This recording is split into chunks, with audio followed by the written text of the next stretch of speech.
기미 외교와 자국 우선주의로 안보의 불확실성이 심화되는 가운데 평화와 번영의 한반도를 만들기 위한 우리 군의 여정은 올해도 녹록지 않아 보입니다. 튼튼한 국방태세 확립을 위한 우리 군의 계획은 무엇일까요? 국방 포커스 특집, 대한민국 국방을 말하다, 제1부 국방정책실에서 말하다 지금 시작합니다.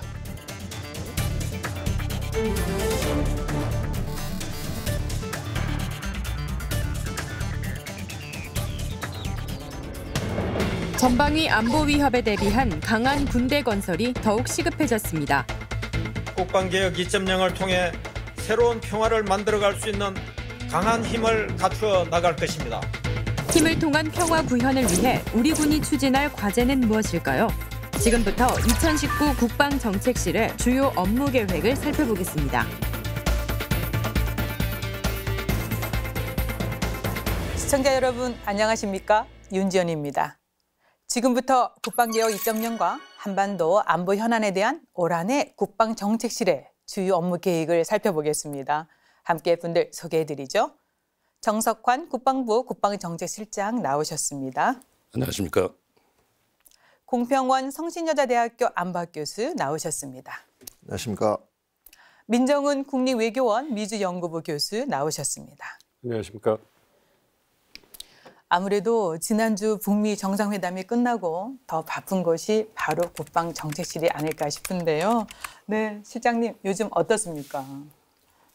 늘 그렇듯이 분주하게 지내고 있습니다. 네. 국방 관련 분야는 한미 국방당국 간에 북미 정상회담 이전부터 지속적으로 협의를 진행해왔고 예. 지금도 향후 전망 및 후속 조치를 긴밀히 협조하고 있습니다. 네. 특히 이번 북미 정상회담이 합의에 이르지 못한 것은 아쉽지만 네. 양 정상이 모든 생각과 입장을 솔직히 교환하고 구체적이고 진지한 협의를 통해서 과거 어느 때보다 의미 있고 진전을 이룬 회담이었다고 생각합니다. 네. 향후 협의가 더 진행될 것으로 예상되며 한반도 비핵화와 항구적인 평화체제 정착을 위한 합의에 도달할 수 있을 것으로 기대합니다. 네. 국방 정책 관련해서는 현재로서는 북미 정상회담 결과가 우리의 국방 정책에 미치는 영향은 크지 않을 것으로 봅니다. 예. 정책실에서는 기결정된 정책들을 계획된 일정에 따라서 네. 정상적으로 추진할 예정입니다. 네. 또한 9.19 군사합의 이행을 위한 모멘텀 유지가 절실히 필요합니다.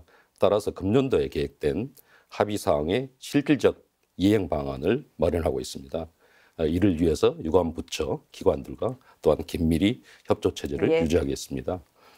추가하여 3.1절 대통령님께서 언급하신 대립과 갈등을 끝낸 새로운 평화협력 공동체 구상, 즉 신한반도 체제 구축을 위한 추동력 마련도 필요합니다. 네. 국방부에서는 정부 정책을 군사적으로 뒷받침할 수 있도록 국방 정책을 추진하겠습니다. 네. 또한 우리 군은 어떠한 안보 위협과 도전에도 대응할 수 있는 굳건한 한미 연합 방위 태세와 군사 대비 태세를 확고하게 유지할 수 있도록 지속적으로 국방 정책을 보완하겠습니다. 네. 공 교수님, 지금 실장님도 언급하셨지만 이제 지난해에 이어서 이제 2차 북미 정상회담이 27일, 28일 하노이에서 이제 개최가 됐습니다. 사실 우리가 이제 기대했던 거는 가장 중요한 것이 이제 한반도 비핵화와 관련한 중대 사안에 좀 단판을 지어줬으면 했지만 빅딜은 없었습니다. 결렬됐지만 국방 정책에 큰 영향을 미치지는 않는다고 말씀하셨는데 이번 북미 정상회담 어떻게 바라보셨고요? 그리고 우리 국방 정책에 그래도 영향은 미치지 않을 수 없을 겁니다. 교수님 생각은 어떠십니까? 네, 이번 북미 간의 회담은 한반도 비핵화가 정말 참 어려운 일이다. 또 앞으로도 아주 지난한 과정을 거쳐야만 가능한 일이다라는 네. 것을 보여준 그런 회담이었다고 생각합니다. 이번에 이제 미북 간의 그 정상 간의 합의가 이루어지지 않았다고 해서 실장님 말씀하시는 대로 사실 우리 국방 정책에 바로 영향을 미칠 만한 일은 그렇게 많지 않다고 봅니다. 왜냐하면 핵 문제에 관한 하는 이게 만약에 협상이 좀 지지부진해서 진도가 안 나간다고 하더라도 일단은 많은 부분 동맹의 능력에 유지를 해야 되는 부분들이기 때문에 네. 그거하고 무관하게 우리 국방부는 길게 보고 예. 계획된 국방 정책을 차분하게 추진하면 될 것이라고 생각합니다. 네. 민 교수님도 한 말씀 부탁드립니다. 예, 뭐 두 분이 앞에서 좋은 말씀해 주셨으니까요. 저도 좀 거기다 추가적인 말씀을 드리면, 저도 이제 두 분 말씀하시는 것에 공감하는 것은 이제 합의를 못 이루는 건 좀 유감이죠. 네. 유감이지만 그래도 큰 틀에서 봤을 때 비핵화를 위해 나가는 과정이고요. 그리고 무엇보다 북미 두 정상이 이제 그 친밀한 관계를 유지하는데 예. 굉장히 의미가 있다고 봅니다. 이와 더불어서 이제 가장 저희 관심을 많이 가졌던 비핵화 조치와 미국의 상응 조치에 있어서는 앞으로도 좀 긍정적으로 보고 있는데요. 왜냐하면 북한과 미국이 이번에 그 2차 북미 정상을 준비하면서 많은 만남을 가졌습니다. 네. 그래서 테이블 위에다가 북미 양측이 원할 모든 카드를 다 올려놨어요. 올려놨기 때문에 그걸 가지고 이제 매칭, 조율하는 것만 남아있거든요. 그 과정에서 이번에 시간이 좀 부족해서 그 큰 틀로 나가느냐 아니면 자기가 원하는 것만 하느냐 이 부분에서 의견 차이가 좀 있었던 네. 것입니다. 그거는 충분히 조율이 될 거라고 생각을 하고 있고요. 이제 마지막으로 그 우리의 국방 정책에 어떤 영향을 미치느냐 이렇게 네. 말씀하셨는데 우리의 국민을 지키고 우리의 영토를 수호하고 그리고 한반도 평화를 유지하는 우리의 국방 운영은 이것은 북미 협상과는 별개의 문제입니다. 그러니까 우리의 자위권 차원에서 되는 부분이기 때문에 이건 북미 협상의 뭐 진행이나 결과에는 전혀 상관없이 네. 우리가 강건하게 지켜야 될 부분이라고 좀 분명히 하는 게 중요하다고 생각하고 있습니다. 네, 한반도 비핵화를 또 견인하기 위해서 새로운 돌파구 마련에 우리 정부 역할도 중요해졌습니다. 계속해서 중재, 설득 외교 필요하고 국방 정책에 큰 영향을 미치지 않는다. 이렇게 정리를 해보겠습니다. 지금 이제 벌써 시청자분들께서 눈치를 좀 챘을 겁니다. 실장님이 왜 나오셨을까? 네, 이제 국방 정책에 대해서 많은 또 궁금증이 있기 때문에 그걸 좀 해소해 주시고 국방정책실 이런 업무를 하는 곳이다라고 좀 더 소개해 주시겠습니까? 예, 감사합니다. 또 먼저 우리 두 분 교수님께서 국방 정책에 대해서 대단한 고견을 주신 것은 네. 업무에 참조를 잘 하겠습니다. 국방정책실은 정책기획관실, 대북정책관실, 국제정책관실로 구성되어 있습니다. 정책기획관실은 전반적인 국방정책의 기본 방향을 수립하는 부서입니다. 네. 금년에는 특히 5년 주기로 발간되는 기본 정책석을 발간하였고요. 네. 2년 주기로 발간하는 국방백서도 작성하였습니다. 또한 국방위기관리, 전시정책 수립, 전작권 전환 업무, 장병 교육훈련, 정신전력, 네. 문화전력, 일련의 관련 정책들을 추진하고 있습니다. 대북정책관실은 대북 기본정책, 네. 그다음에 핵, WMD 대응 관련 정책을 수립하고 발전시키고 네. 있고 특히 작년에 저희가 남북 군사합의를 이루었지 않습니까? 예. 9.19 군사합의를 이행하는 주무부서입니다.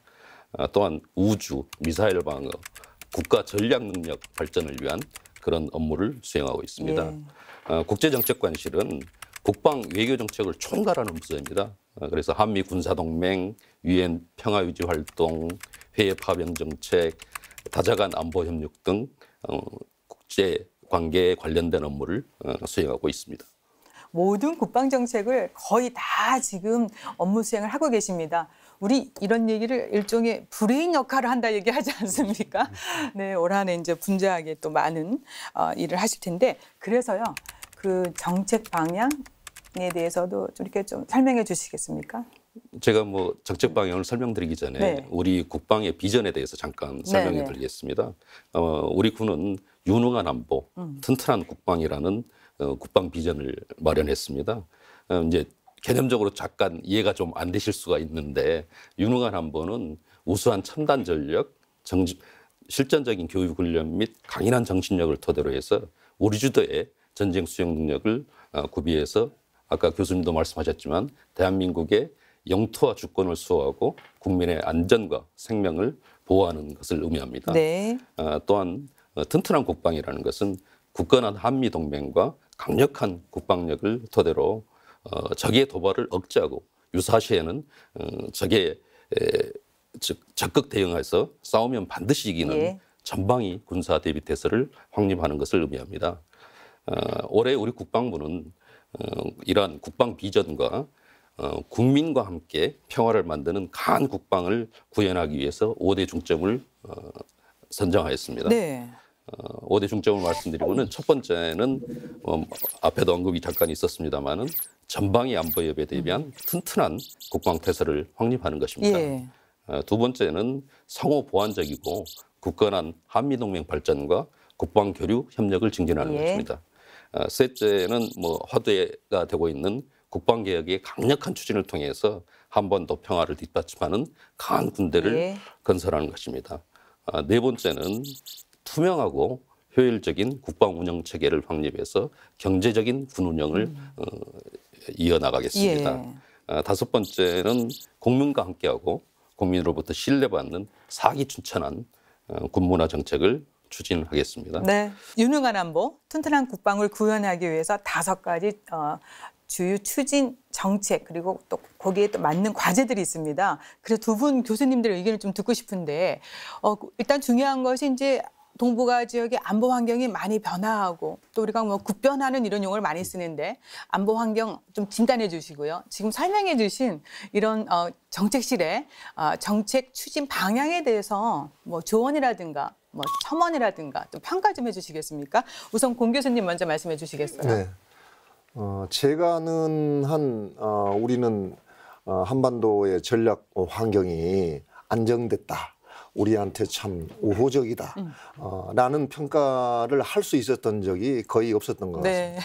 네. 지금도 여전히 우리는 매우 불확실성이 높은 그런 네. 전략적 환경에 놓여 있다고 볼 수 있고요.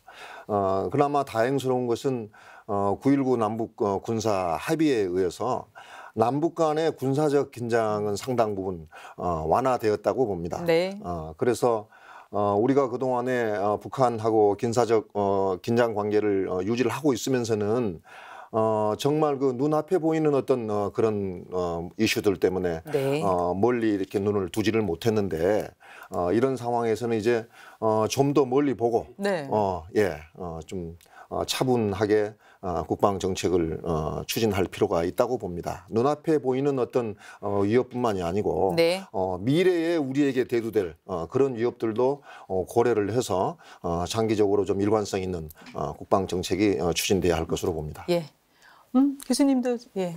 일단 안보 환경을 본다면 굉장히 좀 역동적이죠. 올해 네. 이제 한반도 정세가 굉장히 급변하고 있기 때문에 이제 남과 북 그리고 한반도를 둘러싼 사강의 그 셈법이 다 다릅니다. 네. 그래서 이제 남과 북이 추구하는 부분, 그러니까 우리나라가 추구하는 부분, 그리고 미국이 추구하는 부분, 그다음에 중국, 일본, 이제 러시아가 추구하는 부분이 다 다르기 때문에 예. 이러한 셈법이 굉장히 복잡하게 작용하기 때문에 어느 순간 어느 방향으로 급격하게 안보 환경이 변할지 예측하기 쉽지 않은 상황이에요. 그렇기 때문에 우리 국민들 내에서도 우리 안보 환경, 우리 군의 준비 태세라든지 안보 환경이 너무 급격하게 약화되는 거 네. 아니냐 이런 우려가 나올 수 있어요. 근데 그거는 합리적으로라고 생각을 하고 있습니다. 그래서 아까 실장님 말씀해 주신 것처럼 유능한 안보와 튼튼한 국방이 있는데요. 우리 주권과 영토를 수호하고 국민을 지키는 데 있어서 튼튼한 국방에 예. 추호도 변화 없다는 것을 계속 소통을 통해서 말씀해 주신다면 네. 그런 튼튼한 국방을 바탕으로 해서 한반도 변화를 견인하는데 우리 군이 역할을 해준다면 네. 앞으로도 저희가 이제 안보 태세에 변화 없이 예. 협상을 잘 이끌어가는데 도움이 되지 않을까 생각을 네. 해봅니다. 한반도 평화와 번영을 구현하기 위해서 남북 간의 이제 긴장 완화 계속해서 유지해 나가야 됩니다. 대화 이어져야 되겠죠. 그리고 역시 중요한 것이 또 그거를 위한 국방 정책이 있는 겁니다. 이제부터는 계속해서 국방 정책실에서 올 한해 중점적으로 추진할 국방 정책을 좀 더 자세히 짚어보겠습니다. 첫 번째 과제가 말씀해 주신 대로 전방위 안보 위협 대비 튼튼한 국방 태세 확립입니다. 그거에 이제 뒷받침해 줄 수 있는 세부 추진 과제 있지 않습니까? 네, 좀 소개해 주세요. 예, 우리 군은 네. 앞서 말씀드린 것처럼 어떠한 상황에서도 국토를 수호하고 국민의 안전과 생명을 보호할 것입니다. 예. 다시 한번 말씀드립니다. 이를 위해서 튼튼한 군사대비 태세를 확립하는 것이 우리 군인에게 부여된 최우선 과제입니다. 예. 평화를 지키고 평화를 만들어가는 현 안보 상황에서도 무엇보다도 선행돼야 하는 것이 확고한 군사 대비 태세임을 깊이 인식하고 있습니다. 그리고 국방 사이버 안보 대응 능력을 강화해 나가겠습니다. 위험 및 공격의 주체가 불분명한 사이버 환경에서 대응 능력을 확보하는 것은 매우 중요합니다. 네.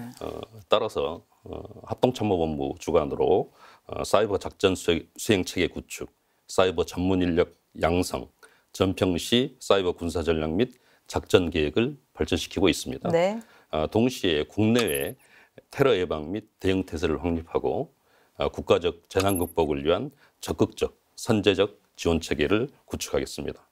또한 전투 임무의 위주의 교육 훈련 및 장병 정신 전력을 강화하고 네. 9.19 군사 합의 이행을 통한 남북 간 군사적 신뢰를 구축해 나가겠습니다. 예. 그리고 언급하신 국방개혁 2.0을 통해서 첨단 정예화된 강한 군대를 건설하는 데 노력을 병행하고 있습니다. 네. 그런 일을 잘 추진하라고 또 국방 예산이 많이 확대가 되지 않았습니까? 네, 그렇습니다. 네. 가장 중요한 것이 바로 굳건한 한미 연합 방위 태세를 토대로 한 튼튼한 국방 태세 확립이 아닐까 싶습니다. 그래서 무엇보다 해를 넘기면서 입장차를 좁히지 못했던 방위비 분담금 협상의 타결이 좋은 신호탄이 됐는데요. 그래서요. 한미 방위비 분담금 특별 협정 결과에 대해서 간략하게 정리 좀 해주시겠습니까? 네, 좀 진통을 겪었지만 결국은 타결하지 않았습니까? 네, 그렇습니다. 아시다시피 이제 방위비 분담이라는 것이 한반도 방위에 핵심적으로 기여하고 있는 주한미군의 주둔 비용 예. 일부에 대해서 1991년도부터 우리 정부가 일부 분담을 하고 있는 정책입니다. 근본 이제 방위비 분담금 협상 관련해서는 금년간 정식으로 서명하고 우리는 국회 비준 절차를 예. 진행할 예정입니다. 이번 협상을 진행하면서 우리 정부는 국민이 납득할 수 있는 합리적 수준의 네. 결과 도출을 위해서 최선을 다했습니다. 그 결과 총액 면에서는 우리 국방비 예산 증가율인 8.2% 증가율을 반영해서 1조 389억 원으로 예. 그리고 유효 기간은 1년으로 합의하였습니다. 또한 우리 정부는 근본 협의를 통해서 방위비 분담 제도를 한층 더 발전시키기 위해서 네. 몇 가지 제도 개선 사항을 도출하고 협정문에 반영하였습니다. 네. 세부적으로 좀 설명을 드리면은 군사 건설 분야에서 외적 현금 지원을 할 수 있게 돼 있는 예전의 문항을 삭제하고 현물 지원 체계로 네. 강화했습니다. 또 군사 건설 사업 선정 시에 우리 측에서도 소요를 제기할 수 있도록 네. 함으로써 방위 분담금 집행의 투명성과 책임성을 네. 강화하였습니다. 또 주한미군에 우리 한국 근로자들이 많이 있지 않습니까? 그래서 이번에 한국인 근로자 권익 보호 규정을 최초로 네. 협정에 반영하였습니다. 한국인 근로자들의 인권과 복지가 보다 증진될 것으로 기대됩니다. 예. 또한 이제 향후에 이러한 방위비 분담 제도를 중장기적으로 제도 개선을 하자 하는 그런 논의가 있어서 네. 워킹 그룹을 구성하는데도 합의를 하였습니다. 네. 대단히 진전된 예. 합의 결과죠.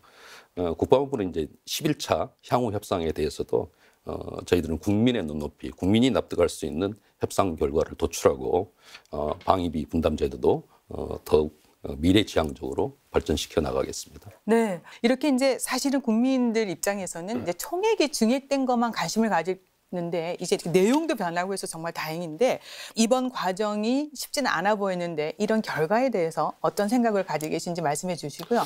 또 두 번째는 이제 협정 유효 기간이 1년이기 때문에 많은 분들이 조금 우려를 해요. 왜냐하면 이제 협상이 끝났는데 또 협정에 대한 어떤 협상을 진행해야 되니까 시간적으로 이렇게 한미 간에 이견 없이 잘 조율할 수 있을지 이런 부분에 대해서 의견 주세요. 예. 예, 그 말씀해 주신 것처럼 굉장히 좀 쉽지 않은 과정이었죠. 네. 사실 그렇지만 이번에 방위비 분담금 협정이 이게 짧은 시간에 이루어진 게 아닙니다. 이게 연초부터 시작해가지고 1년을 끌어서 11차 회의까지 갔거든요. 네. 제가 근무하는 국립외교원에서도 대표단이 모여서 협상을 할 정도로 굉장히 치열하게 협상을 했는데 그 이전에 이제 우리 그 TF가 외교부 국방부 TF가 굉장히 준비를 많이 하셨어요. 근데 그렇게 준비했음에도 불구하고 우리와 미국이 입장이 다를 수밖에 없잖아요. 네. 특히 트럼프 대통령이라는 사람이 또 방위 분담금에 있어서 자기 국내 정치적 목적을 위해서 굉장히 강조하는 부분이 있기 때문에 그렇기 때문에 총액 대해서 굉장히 미국 측에서 방점 찍혔던 것 같아요. 네. 사실 그 부분이 협상 말에 와가지고 이제 제기가 됐기 때문에 굉장히 우리를 당혹스럽게 한 부분이 있거든요. 그럼에도 불구하고 우리 협상팀이 굉장히 잘 이렇게 조율을 해가지고 네. 이제 그 중간선에서 만나지 않았나 생각을 하고 있습니다. 그래서 1년이 됐든 이제 2년이 됐든 1년 유예 기간이 있기 때문에 올해 진행될지 아니면 내년에 진행될지 이 부분에 대해서는 추후 논의를 해봐야 될 거라고 생각을 아직 하고 있고. 결정은 안 내린 그렇죠. 거죠? 예, 네. 그 부분에서는 논의를 해봐야 될 것 같고요. 이제 이와 더불어서 중요한 것이 총액을 또 얼마나 또 늘리라고 할 것인가 이런 부분이에요. 왜냐하면 미국은 내년에 이제 그 대선이 있기 때문에 네. 트럼프 대통령이 재선을 위해서 이 부분에 대해 굉장히 자기가 돈을 어떤 국제 동맹들하고 이제 국제 무대에서 줄였다는 부분을 강조하고 싶기 때문에 네. 그런 부분을 선거용으로 좀 써먹을 수가 있거든요.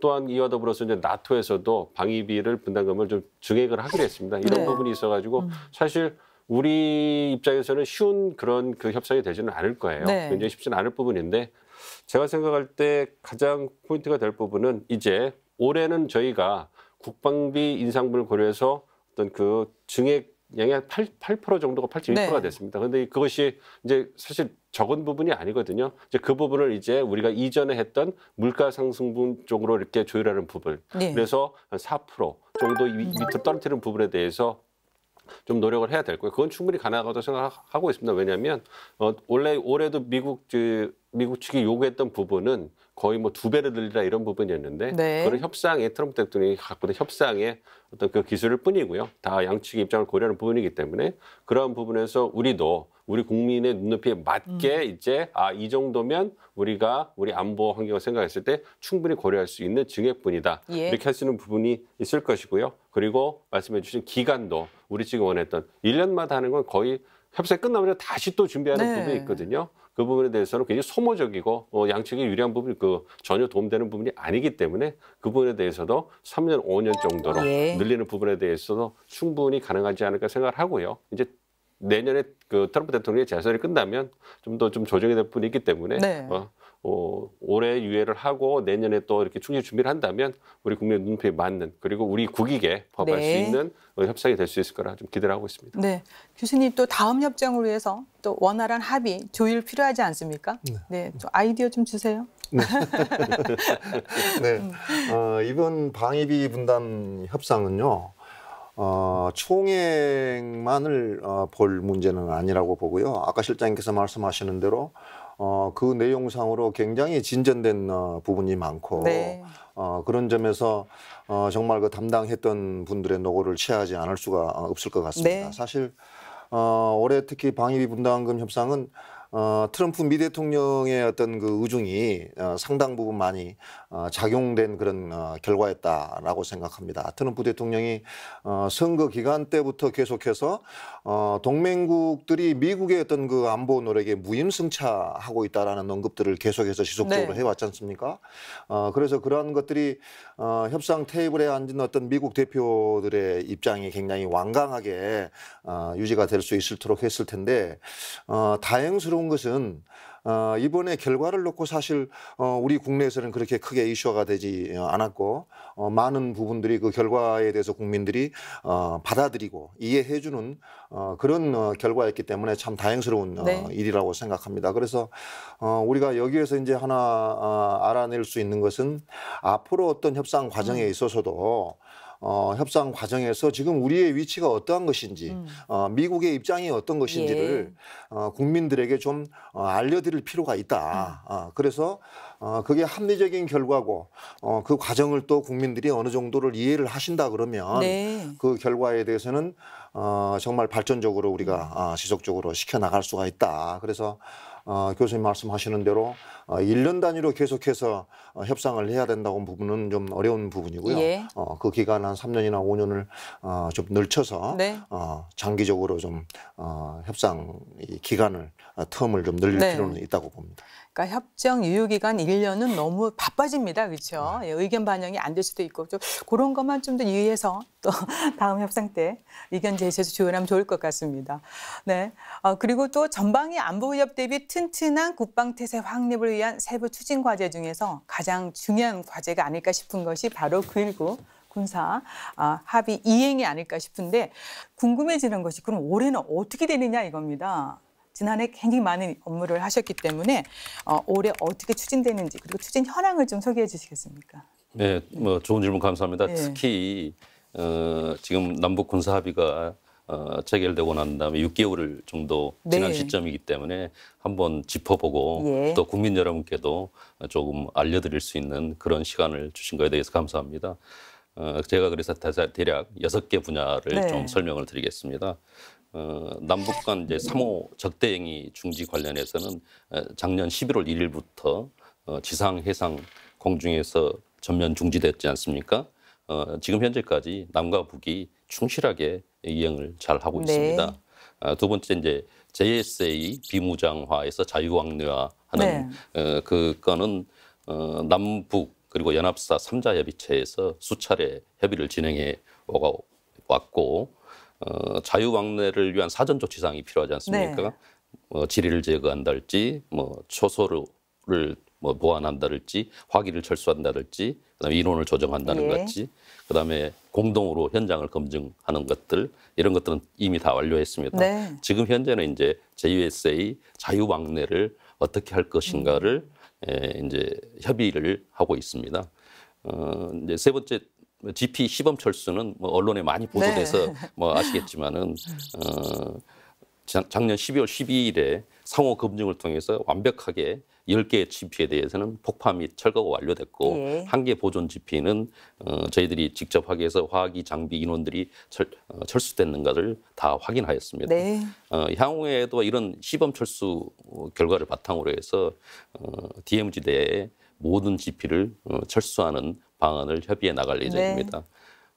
그리고 이제 공동 유해 발굴 사안은 유해 발굴 지역이 지금 철원군 화살머리 지역으로 지금 하고 있습니다. 그래서 작년 11월에 지뢰하고 폭발물들은 다 제거하고 그 부근에 도로까지 다 개설을 했습니다. 올해에는 지금 4월 정도부터 남과 북이 공동 유해 발굴을 시작해서 남과 옛날의 전쟁의 상처를 씻어나가는 그런 평화를 견인하는 그런 좋은 사업이 될 것으로 판단됩니다.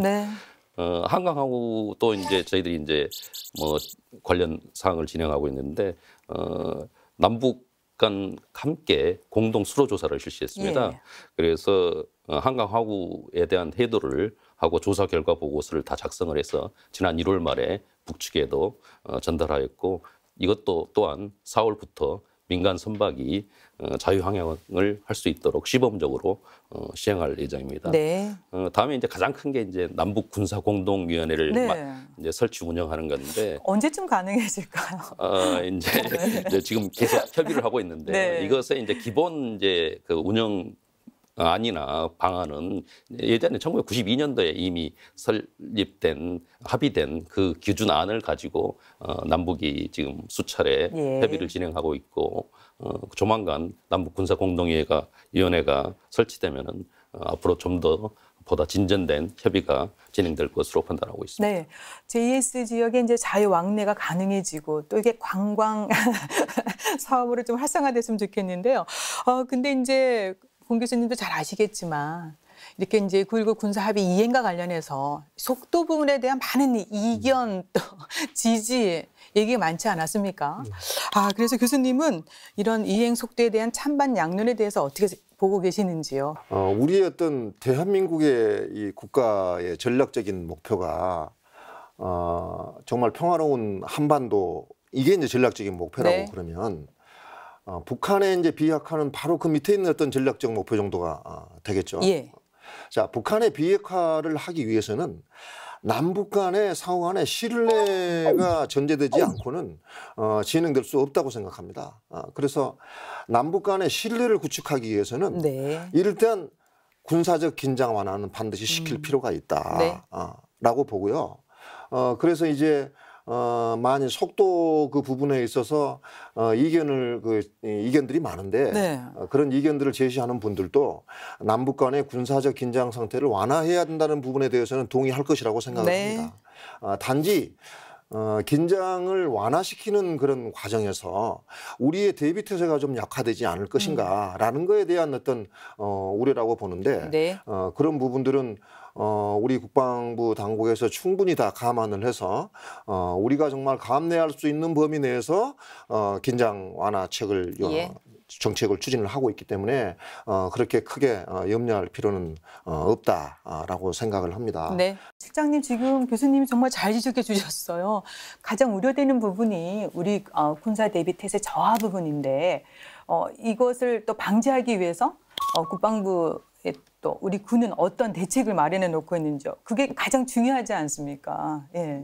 뭐 우선 뭐 결론적부터 말씀드리겠습니다. 한미 간에 긴밀하게 뭐 공조해서 북한의 군사 동향을 뭐 샅샅이 보고 있습니다. 네. 그래서 그런 그 감시 활동을 강화하면서 정상적인 군사 대비 태세를 유지하는 것이 우리의 군의 입장이고 네. 군의 지금 대비 태세를 유지하는 지금 진행 상황입니다.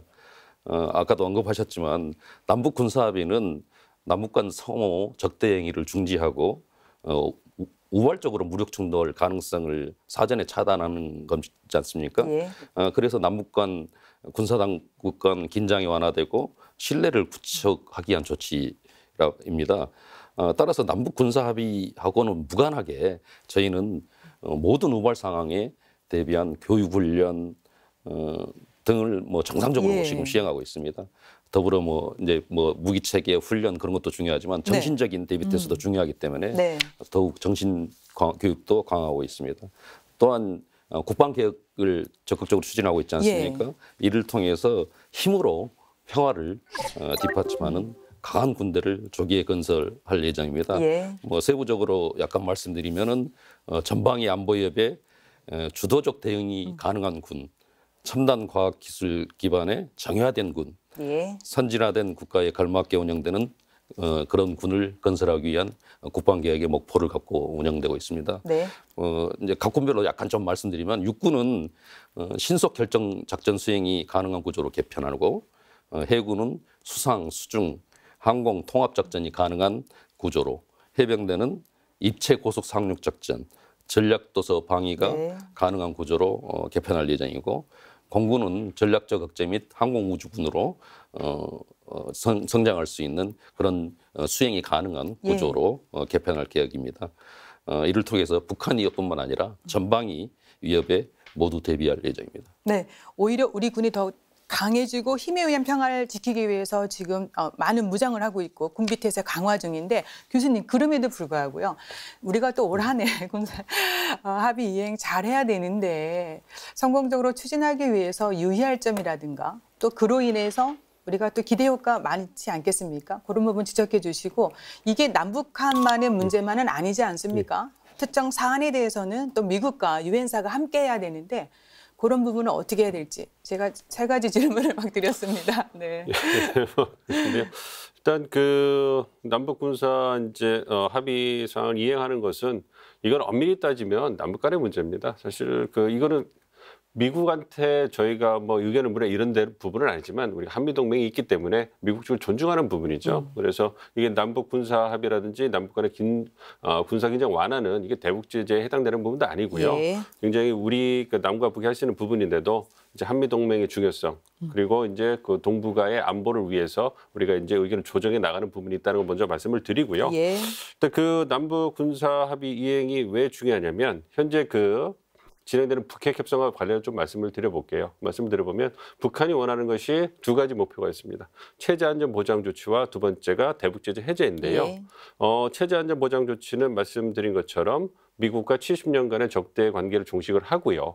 그러니까 현재 전쟁 상태를 원상으로 돌리고 이제 나아가서 평화협정과 북미 수교를 체결하는 거라고 말씀드릴 수가 있고 두 번째 대북 제재 해제는 뭐 잘 아시는 것처럼 김정은 위원장이 얘기한 사회주의 경제 건설을 하기 위해서는 제재가 풀려야지만 모든 경제 활동을 할 수 있는 토대가 열리는 것이거든요. 네. 그거를 바라고 있는데 이것이 사실 북미 간의 의견차가 크기 때문에 조율이 잘 안 되는 부분이 있어요. 그래서 우리 정부가 여러분 말씀해 주신 것처럼 선순환 정책을 펴고 있는 것이죠. 네. 즉 남북 관계의 증진을 통해서 개선을 통해서 북미 관계 개선을 견인하겠다 이런 예. 부분이 있습니다. 그래서 이제 체제 안전 보장 조치에서 우리가 이제 북한에게 이제 신뢰를 증진시키기 위해서 할 수 있는 것이 말로만 갖고는 안 될 거 아닙니까? 네. 그래서 할 수 있는 게 이제 그 군사긴장 완화죠. 그러니까 그 많은 분들이 잘못 생각하시는 것이 북한이 미국만을 두려워할 것이다 이렇게 하는데 한국도 굉장히 두려워하고 있습니다. 네. 그 군사력 차이가 월등하기 때문에 그 부분도 있어서 굉장히 한국과 미국을 모두 이제 두려워하는 부분이 있겠죠.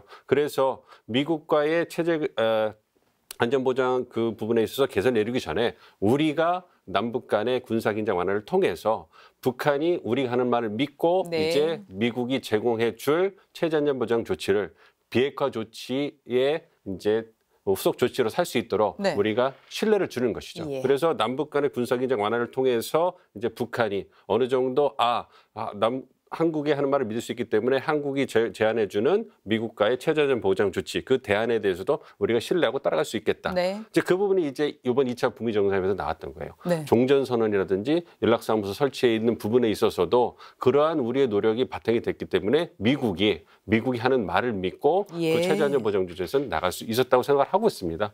이 부분은 사실 미국 측에서도 잃을 게 없는 부분이에요. 왜냐하면 현재 트럼프 행정부가 북핵 협상에서 가장 중점을 두고 있는 부분은 대북 제재를 유지하는 것이죠. 네. 그러니까 체제안전 보장 조치는 사실 트럼프 대통령 개인으로 보자면 그렇게 돈이 들어가는 부분이 아니기 때문에 이 정도는 뭐 양보해줘도 되지 않을까 이런 네. 부분이 좀 하는 부분이 있어요. 그래서 그런 부분에서 우리가 대북 제재는 유지하면서도 남북 관계 그리고 북미 관계를 진전시키기 위해서 굉장히 좋은 부분이기 예. 때문에 이런 부분은 미국 측의 의견이 어떤 미국 행정부 트럼프 대통령의 의견이 반영된 거기 때문에 미국 주도의 유엔서에서도 충분히 받아들일 네. 부분이 있습니다. 그래서 소통이 필요한 것이죠. 예. 그래서 한미 간의 워킹 그룹이 구성되고 있기 때문에 그 부분을 통해 가지고 어떤 유엔사, 미국, 그리고 한국 간에 계속 소통을 해나간다면 네. 이 부분에 대해서는 큰 문제가 없지 않을까 좀 생각하고 있습니다. 네, 정말 중요한 대목을 말씀해 주셨습니다.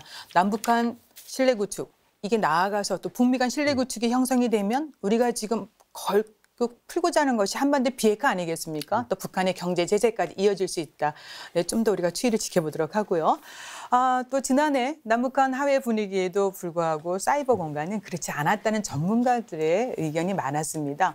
사이버 공간에서의 위협은 여전히 진행형인데 우리는 반격할 방법이 없다며 이구동성으로 전문가들이 사이버 안보 현실을 꼬집었는데요.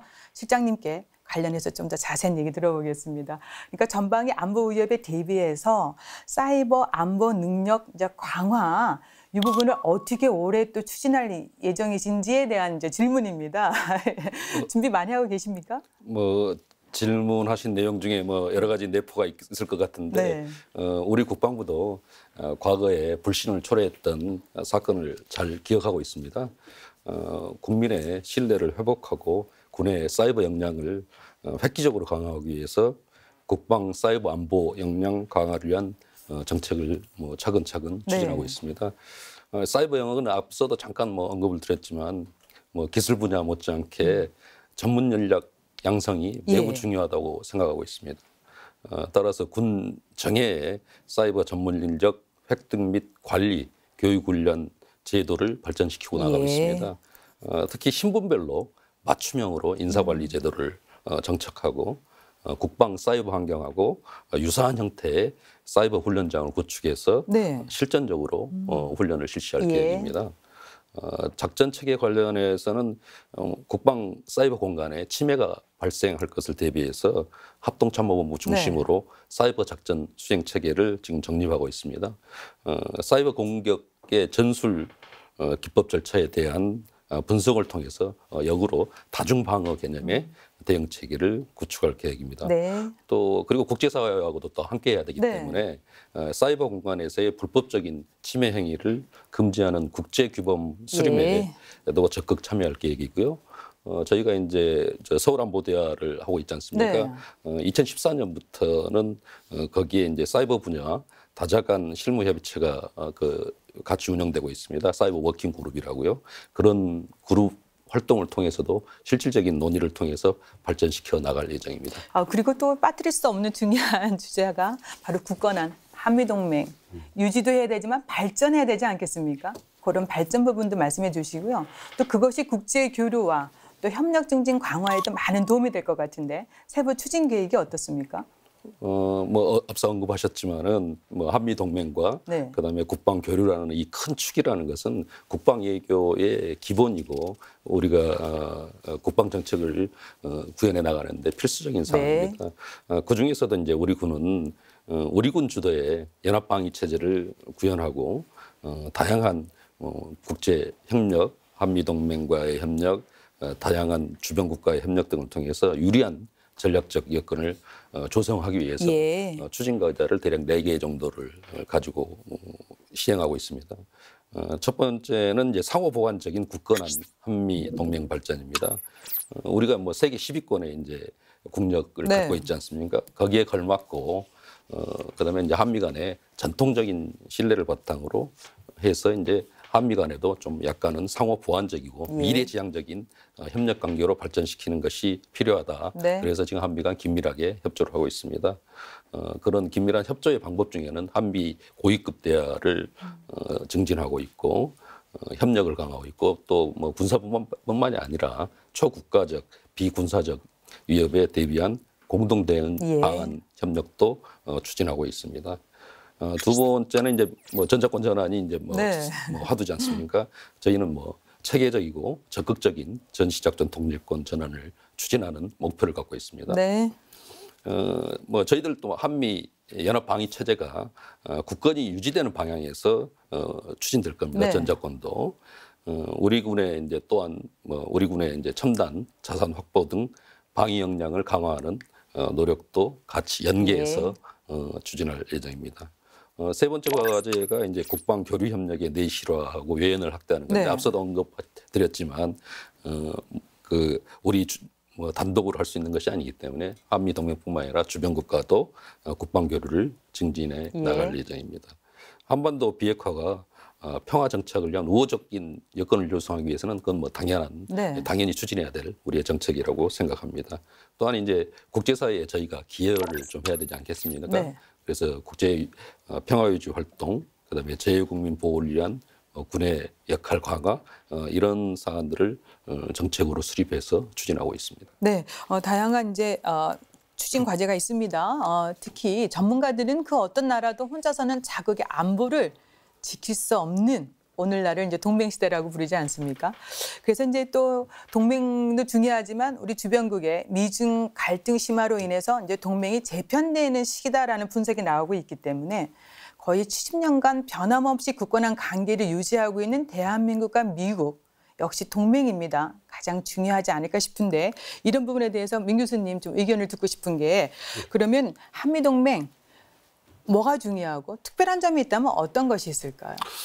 그 한미 동맹이 왜 중요한 말씀을 드리자면 세 가지 측면으로 나눠 보시면 가장 적절하지 않을까 싶어요. 그러니까 한미 동맹이 작동을 하는데 이제 세 가지 측면에서 굉장히 주요한 역할을 하고 있는데요. 첫 번째가 이제 한반도 안보, 그래서 한반도 차원, 두 번째가 지역 차원, 동북아 지역 차원, 세 번째가 이제 글로벌 차원입니다. 그래서 글로벌 차원을 아까 실장님께서 PK 활동이라든지 대테러 전쟁이라든지 대테러 작전이라든지 또 구호 활동이라든지 이런 부분에서 글로벌 파트너십을 운영하고 있기 때문에 그래서 지속적으로 되고 있는 부분이고요.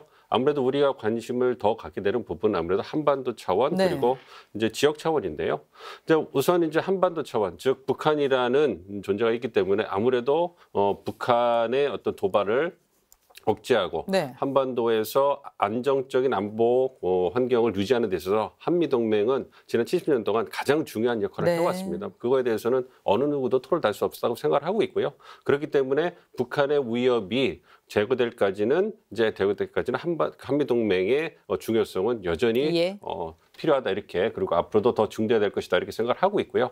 그러면 이제 그 두 번째가 지역적 차원인데요. 지역적 차원에서 그럼 북한의 위협이 제거된 다음에 그럼 한미동맹이 필요하지 않은 것이냐? 그게 아니라는 것이죠. 네. 이제 북한의 위협은 저희가 직접적이고 단기적인 위협이라면 여전히 동부라는 굉장히 동북아 지역은 어떤 세계 열강의 어떤 그 세력 다툼이 이루어지는 각장이잖아요. 그렇기 때문에 미군, 한미동맹이 그 미일동맹과 더불어서 미국이 영내의 국가로서 그 활동할 수 있는 근거를 마련해 주고 있는 네. 것이고요. 그래서 미국의 리더십이 영내에 그 작용을 해서 균형적인 역할을 하는데 이것이 우리의 국익에도 굉장히 필요한 네. 부분이 있습니다. 그 북한의 위협이 제거된 이후에도 영내의 어떤 그 안정적인 그 안보 환경을 유지하기 위해서 굉장히 중요한 부분이 있기 때문에 그러한 측면을 고려해 본다면 지금 뭐 일각에서는 한미 동맹의 유효성에 대해서 얘기를 하는데 저는 거기에는 뭐 절대로 반대를 하고 있고요. 예. 그래서 북한의 위협, 그러니까 단기적이고 중장기적으로도 한미 동맹이 갖고 있는 열거가 중요성은 네. 앞으로도 계속될 것이고 이것을 바탕으로 해서 우리 국익을 지켜나가는 데에는 네. 뭐 이견이 없지 않을까 그렇게 생각하고 있습니다. 네, 정말 동맹의 중요성과 우리가 앞으로 어떤 동맹을 유지해 나가야 되는지에 대한 코멘트를 잘해 주셨는데 그래서 요즘에 가장 많이 화두가 되는 내용 중에 하나가 한미동맹 미래 발전 전략인데요. 이런 부분 어떻게 지금 국방부 차원에서 방안을 마련해 놨는지 그러니까 이제 올해를 이유로 해서 남북 상호 화해 시대에 걸맞는 동맹의 모습은 어떻게 그려볼 수 있을까요? 네, 뭐 좀 어려운 질문이긴 하지만 네. 뭐 미리 사실은 연구를 하고 있는 사안이기 네. 때문에 뭐 어려운 질문은 아니고요. 앞으로도 뭐 아까 교수님도 말씀하셨지만은 미래 안보 환경이나 그런 것들을 고려해서 뭐 당연히 한미 동맹은 지속돼야 되는데 뭐 조금은 상호 보완적이고 미래지향적인 방향으로 발전시킬 필요가 있다. 그런 언급을 저도 또 아까 하지 않습니까? 네. 그래서 국방부에서는 지금 사실은 한미 양국이 다 그런 인식에 합의를 가해서 동맹의 미래 비전에 대한 공동 연구에 네. 착수했습니다. 그래서 미래에 한미 동맹을 어떻게 발전시킬까 하는 청사진을 그려나갈 예정입니다. 기다려 주시고 봐주시면 발전적인 방향을 네. 정책을 말씀드리겠습니다. 결국은 상호 보완적인 동맹을 만들기 위해서는 동맹 관리가 또 중요한 현안 과제가 아닐까 싶은데 그런 점에서 이제 우리 양쪽이 하고 있는 것이 전시 작전 통제권 전환 과제 아니겠습니까? 그래서 이제 그 전작권 전환에 대해서 아까 실장님께서는 체계적이고 적극적인 전시 작전 통제권 전환 추진 계획이라고 말씀해 주셨는데 구체적으로 어떤 내용이 담겨져 있습니까? 뭐 이제 국민 여러분께서도 대부분 이번 지금 전시작전 통제권 전환은 뭐 조건에 기초한 전작권 전환이라는 그런 용어를 다 이해하고 계시지 않습니까? 네. 이제 그것을 하기 위해서 이제 전환 조건과 뭐 검증 그런 절차들이 있는데 그런 것을 좀 설명을 드려서 네. 이해를 높여드리겠습니다. 전환 조건은 이제 특히 한 세 가지로 구분하고 있습니다. 연합 방위를 주도할 수 있는 데 필요한 우리의 군사 능력이 어느 정도 확보됐는가. 네. 두 번째는 이제 한미 동맹이 포괄적으로 북한의 핵 미사일 위협 대응 능력이 구축되고 있는가. 세 번째는 이제 영내 안보 환경입니다. 그래서 전작권 전환에 부합하는 한반도 및 영내 안보 환경이 조성되는가 이런 세 가지 조건을 갖고 이것에 대한 충족 여부를 한미가 공동으로 지금 현재도 평가하고 네. 있고 전환 시기는 이런 한미가 합의한 조건들이 충족되는 시기가 될 겁니다. 네. 그렇다고 해서 이제 전환이 또 금방 그렇게 된 것이 아니고 절차를 거쳐야 되는데 네. 이제 검증 절차를 거쳐야 되는데 이제 검증은 이제 대개 이제 세 가지 절차를 거쳐야 되는데 최초로 작전 운영 능력을 검증하는 것, 그다음에 완전 운영 능력을 검증하는 예. 것, 그리고 나서 완전 임무 수행 능력을 검증하는 이렇게 3단계로 네. 추진됩니다. 용어가 조금 어려울 수도 있는데요. 네. 뭐 이제 금년 후반기가 이제 가장 우리 군에 약간 중요한 시기가 될 것 같기도 한데 네. 아까 말씀드렸던 최초 작전 운영 능력에 대한 검증을 시행할 계획입니다. 이제 올해 이제 후반기에 검증 결과를 바탕으로 해서 예. 이제 보완할 분야는 또 보완하고 새로 뭐 그 과제를 염출할 분야는 염출하고 해서 이제 다음 단계 검증 시기를 결정할 것이고 네. 그런 지금 검증 준비에 지금 우리 군은 최선의 노력을 다하고 있습니다. 예. 뭐 앞에도 잠깐 언급을 드렸지만은 이런 노력에는 국방개혁 2.0이 같이 연계돼서 전작권 전환에 필요한 방위 역량 확충, 예. 그다음에 체계적으로 그런 모든 것을 통해서 체계적으로 적극적으로 추진해 나간다는 그런 말씀을 드리겠습니다. 근데 이제 북한의 이제 비핵화를 견인하기 위해서 한미 그 연합 훈련이 종료됐지 않습니까? 그래서 이제 일각에서는 전차권 전환을 하기 위해서 이제 충족을 해야 되는 어떤 평가가 있는데 그 평가를 혹시 하지 못하게 되는 건 아니냐라는 우려의 목소리가 벌써 제기되고 있고요. 그러면 이제 앞으로 한미 연합 그 방위 태세 유지를 하기 위해서 훈련도 필요하고 또 연습도 필요한데 이런 부분은 어떻게 변화되는지요? 뭐 우선 뭐 먼저 네. 그런 준비들은 다 착착 잘 진행되고 있고 뭐 국민 여러분께서 걱정을 하시지 않아도 우리 군은 대비를 잘하고 있다 그렇게 말씀드리고 싶습니다. 예. 먼저 약간 이제 연습 훈련 관련해서 좀 구분을 좀 해드려야 될 것 같아요. 용어를 좀 설명해 주세요. 네. 그러니까 연습은 이제 컴퓨터를 쉽게 이야기해서 컴퓨터를 사용해서 실제 훈련을 모의하는 훈련입니다. 네. 컴퓨터 베이스드 훈련이고요. 그다음 훈련은 이제 실제 병력, 그다음에 무기 체계가 직접 참여해서 기동을 야외에서 하는 그 야외 기동 훈련을 말합니다. 이것을 이제 용어를 막 이제 두 개를 혼용해서 쓰는 네. 경우가 발생하는데 이제 올해 연합 지소 연습은 전반기하고 후반기 각각 1회씩 시행할 네. 예정입니다. 지금 현재 전반기 연습은 지난 3월 4일부터 지금 진행되고 있고 그럼 지금 하고 있는 중이네요. 네, 그렇습니다. 네네. 방어적 성격의 연합 지휘소 연습을 네. 지금 시행 중에 있습니다. 아까도 뭐 언급드렸지만은 후반기 연습 때는 전시 작전 통제권 전환을 위해서 검증이 병행될 거기 예. 때문에 뭐 저희들이 준비를 잘 하고 있습니다. 그다음에 연합 야외 기동 훈련은 네. 한미 간 연합 전투 준비 태세, 그다음에 우리 군의 전투 준비 태세 유지를 위해서 연합으로 뭐 하는 방법, 그다음에 단독을 하는 방법 네. 이렇게 여러 가지 방법이 있지 않습니까? 그래서 개별 훈련에 대해서는 한미 상호 협의하에 예. 연중 지속적으로 시행한다는 그런 개념이고 사실은 과거에도 그렇게 연중 지속적으로 네. 훈련을 해왔던 것입니다. 특히 이번에 뭐 이제 언론에도 보도됐지만 조정된 연합 연습이 뭐 대비 태세를 약화시키는 거 아니냐 네. 그런 이야기도 있습니다만은 저희는 지금 한반도 비핵화와 평화 정책을 위한 외교적인 노력을 군사적으로 지원하는 예. 뒷받침하는 그런 조치고 군사 대비 태세나 연합 방위 태세는 추호도 흔들림이 없다. 네. 그 말씀을 다시 한번 강조드립니다. 계속해서 훈련해서 또 유지하고 있다라는 말씀이신데요. 네. 이제 지금까지 올해 국방정책실의 중점 추진 정책과 세부 추진 과제를 이제 꼼꼼히 살펴봤는데 이제 앞으로 어떻게 또 추진이 잘 돼야 할지에 대한 또 추동력 확보 방안은 무엇인지 이런 거와 관련해서 다짐과 당부 말씀을 좀 듣고 가겠습니다. 먼저 민 교수님 말씀해 주시겠습니까? 아까 이제 실장 말씀해 준 것처럼 유능한 국방, 유능한 안보, 튼튼한 국방을 말씀해 주셨잖아요. 그래서 튼튼한 국방이 어느 때보다 절실히 요구되는 부분이 아닌가. 예. 근데 이제 대비 태세에 대해서는 국방부에서 체계적이고 이제 그 지속적으로 해오고 있기 때문에 그 네. 부분에 대해서는 우리가 없는데 이거를 소통하는 부분이 중요하겠죠. 우리 국민의 소통하고 그리고 이제 북미 협상에 따라서 우리와 한미 간의 소통도 국방부 차원에서 굉장히 지속적으로 해가는 부분이 필요하지 않을까 좀 생각을 하고 있습니다. 예. 그래서 튼튼한 국방이 있을 때 그러니까 흔들리지 않는 안보 태세가 있을 때 그 위에 평화도 올라올 수 있다는 부분을 그래서 염두에 두고 지속적이고 체계적으로 그렇게 국방 정책을 추진해 주시기를 이렇게 당부드립니다. 네. 정말 굉장히 중요한 말씀 해주셨어요. 혹시 교수님. 네. 네, 이제 지금 우리는 어떻게 보면 국가 안보에 있어서의 어떤 변곡점을 좀 지나고 있다. 네. 이렇게 말씀을 드리고 싶은데요.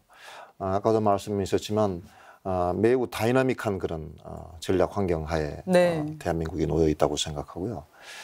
그런 점에서 저희가 그야말로 전략 환경을 완벽하게 조성을 해나갈 수는 뭐 없다고 얘기를 할 수가 있겠지만 그러나 우리의 능력이 닿는 범위 내에서는 우리에게 유리하게 네. 전략적 환경을 조성해 나갈 필요가 있다고 봅니다. 그런 차원에서 중국과의 어떤 그 군사 교류 협력이라든가 네. 아니면 일본과의 어떤 군사 교류 협력 문제도 좀 심사숙고할 예. 필요가 있다라고 생각합니다. 통상 우리가 아시안 패러독스라고 얘기를 하면 아시아에서 각 국가들 간에 경제적인 문제에 있어서는 서로 잘 협력이 이루어지고 하지만 네. 군사적인 어떤 그런 부분에 있어서는 그렇지 않다라는 현상을 우리가 아시안 프로덕스라고 얘기를 하는데요.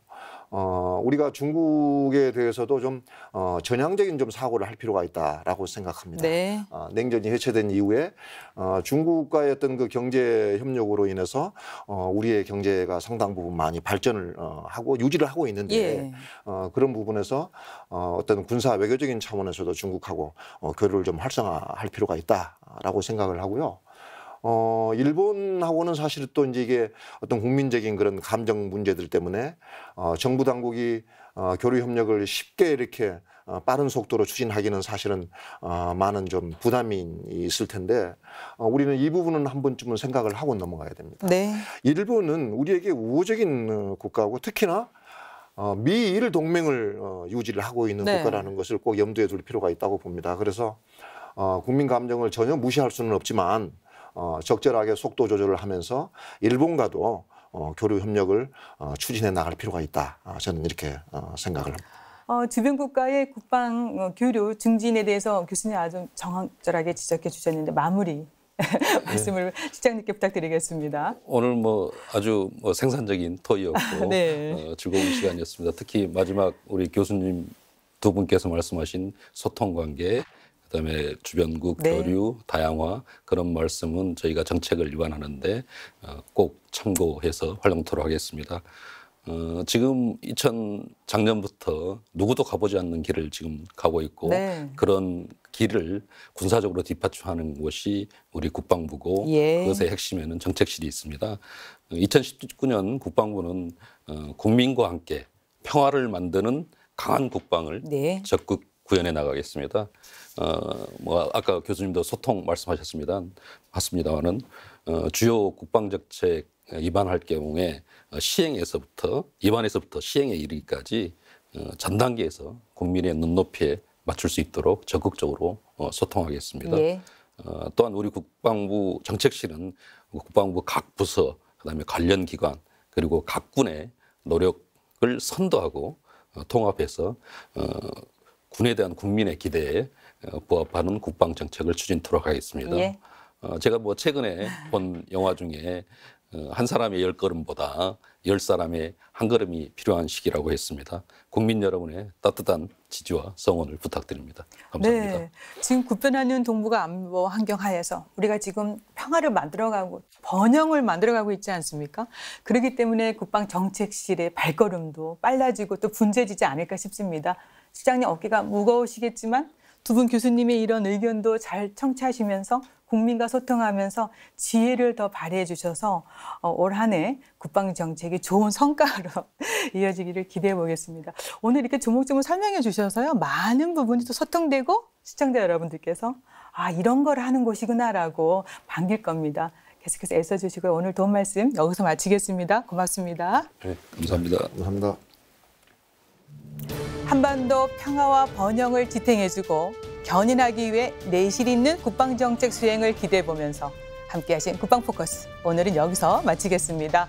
함께해 주신 여러분 고맙습니다. 다음 주에 다시 찾아뵙겠습니다. 안녕히 계십시오.